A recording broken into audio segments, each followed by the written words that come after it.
Great, thank you for joining us. Can you tell us a little bit about yourself? How did you get into local government? Okay.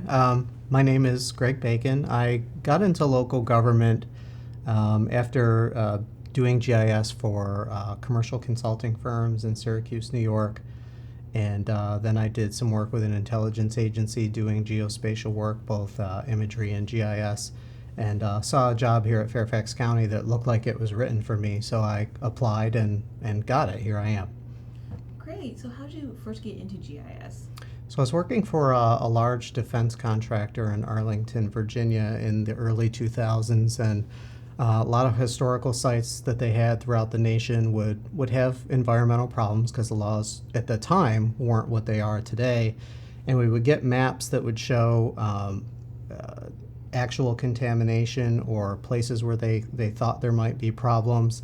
So it would usually be an aerial photograph and maybe some groundwater contours and then points with actual contaminant measurements. And I was curious about how they made those maps, did a little bit more research, quit my job and went to graduate school for environmental resource engineering and geospatial information systems. Great, can you talk about a little bit how you work or use GIS here at Fairfax County? Sure. At Fairfax County, I spend most of my time on my primary responsibilities. So I manage all the aerial photography and satellite imagery acquisitions for Fairfax County. I also handle all of our topographic acquisitions. So any elevation data, whether we compile that through photogrammetric compilation from stereo imagery, or what I'll show today, which is LiDAR, light detection and ranging, which is basically a beam of infrared light, shoots about 300,000 times per second from an aircraft, and like sonar from a ship, measures the distance and height to features and uses the speed of light to come up with what the elevation is. Great, can you show some of those features? Sure.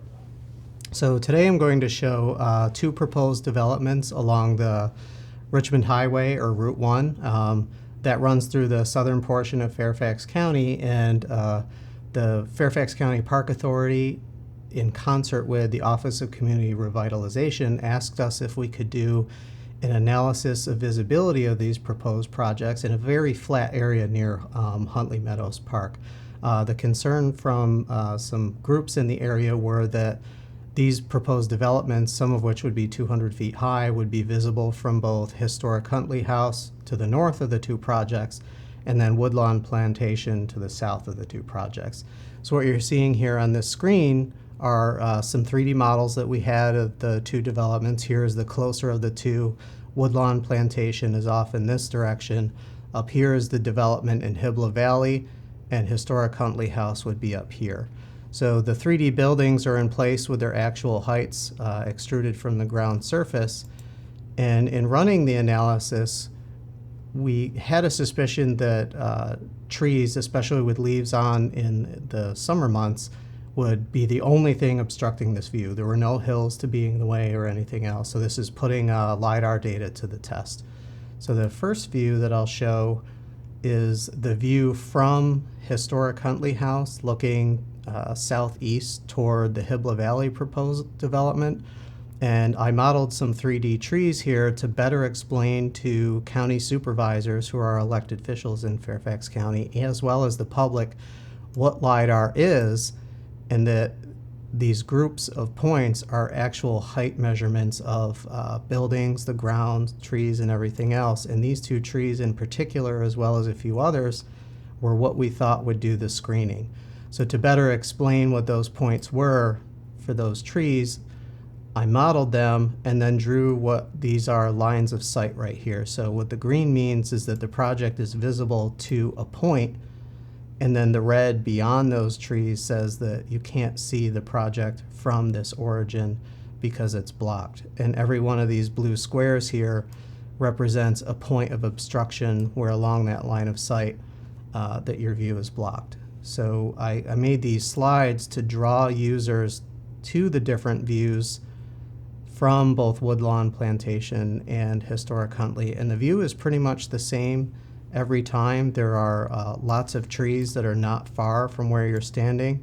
So once someone navigates to a slide, they're also free to move around and examine the analysis and really kind of see for themselves in 3D what information this data can provide. So 2 views from each site were done. I think there were over 1,000 lines of sight that were drawn. And pretty much in every case, at some point, the trees obstruct your view toward both projects, whether you're standing at Historic Huntley or Woodlawn Plantation. So one of the questions that came up right away from the Fairfax County Park Authority landscape architect who requested this was, this is great and it's very telling. Could you make the trees green so we have a better sense of what they are? And at the time, all I could do is like what you're seeing here. I can color them by their elevation. So the lowest points are in blue, the highest points are in the orange and red. But with some tools, they evolve very quickly. Just a week or two ago, I was able to use an aerial photograph to color the points with red, green, and blue values, taking the same data and basically pasting an aerial photograph on it. So you see here that's something much more realistic. It almost looks like a drone flight over the land.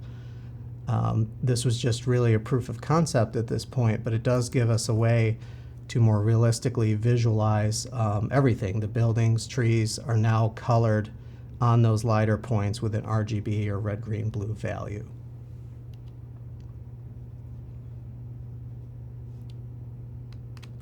And then one other thing that we can do here is we can do a process for imagery and LiDAR called draping. So basically I take an aerial photograph, and just like you were throwing a blanket on a chair, you're draping that image over that highly accurate LiDAR data to create a realistic scene. I can texture the trees here that are on the Lorton landfill to give it a more realistic look.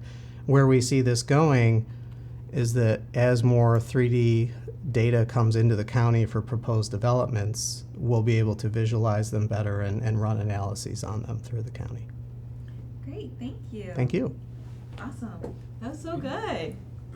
Clearly you've given this presentation multiple times. Those 2 added parts are brand